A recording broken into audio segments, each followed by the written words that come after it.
मात पिता मिल जावेंगे, मात पिता मिल जावेंगे, 184 माह।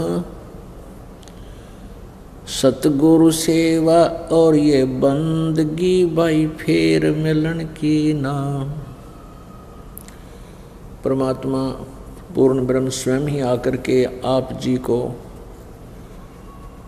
चेता रहे हैं, समझा रहे हैं कि मनुष्य जीवन पाए कर नहीं रटे हरि नाम, और जैसे कुआं जल बिना फिर बनवाया किस काम।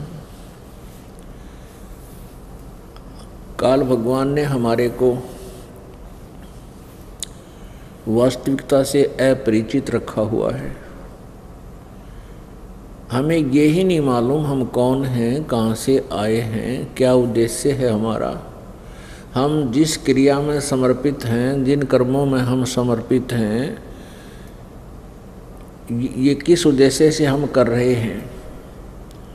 हम प्रतिदिन मेहनत करते हैं, मजदूरी करते हैं अपने बच्चों की परवरिश करने के लिए, अपने पेट के लिए, और मकान बनाते हैं अपनी सुख सुविधा के लिए।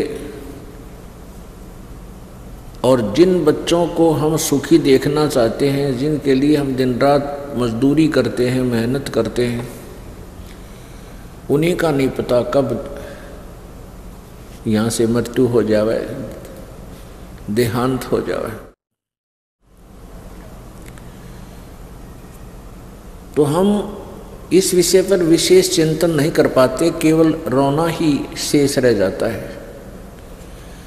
रिश्तेदारों का आना जाना शुरू हो जाता है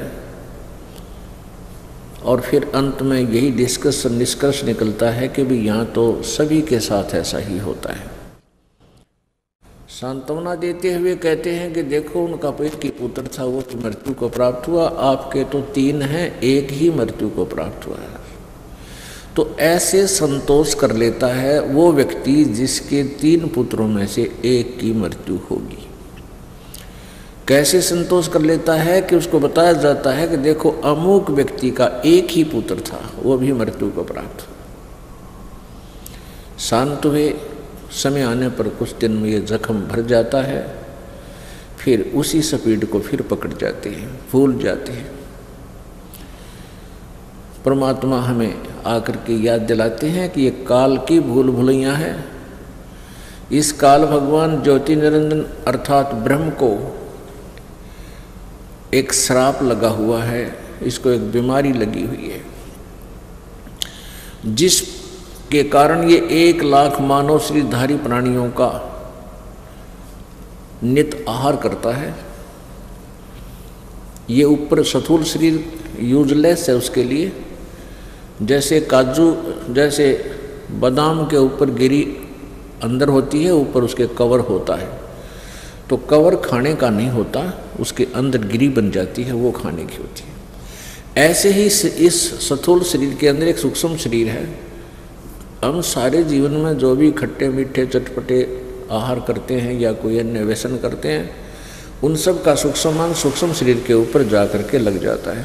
ये ऊपर का जो कवर छिलका रह जाता है यहाँ पर स्थूल शरीर, फिर सूक्ष्म शरीर को तपतशिला के ऊपर ये काल डाल के इस प्राणी को तड़फाता है, इसमें से गंध निकालता है सारे जीवन का इसने जो प्रयोग किया है,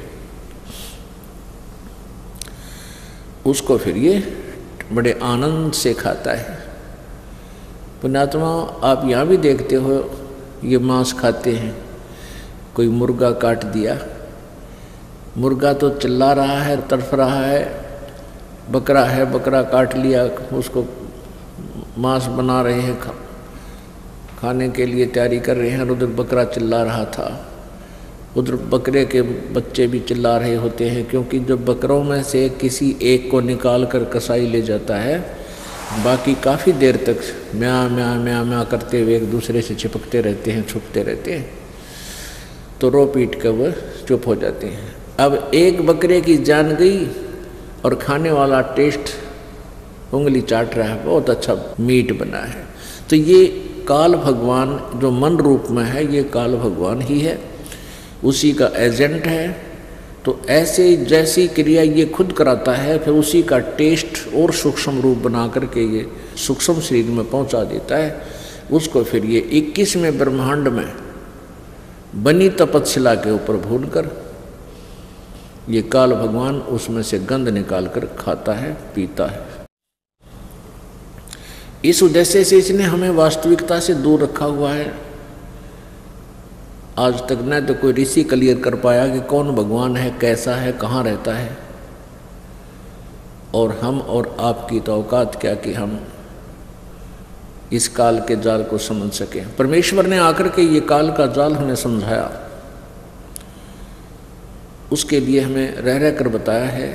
इस जीव को कहते हैं कि तू जिस भी व्यवस्था को अपनी मानता है, जैसे कार मानता है, कोठी मानता है, बेटा या बेटी अपनी मानता है, ये तेरी महाभूल है। परमात्मा ने फिर ये कहा कि तुम ये जो भी तुम्हारा संस्कार है, जिस भी अभिनय करने के लिए आपको भेजा गया है, उस अभिनय को सकुशल करते हुए, यानी बेटा है तो बेटे वाला रोल ही करे, बाप है तो बाप का रोल भी वो सुचारू रूप से करे, माँ है माँ का रोल करे, बेटी बेटी का करे। ऐसे करते हुए परमात्मा की याद हृदय से जा नहीं।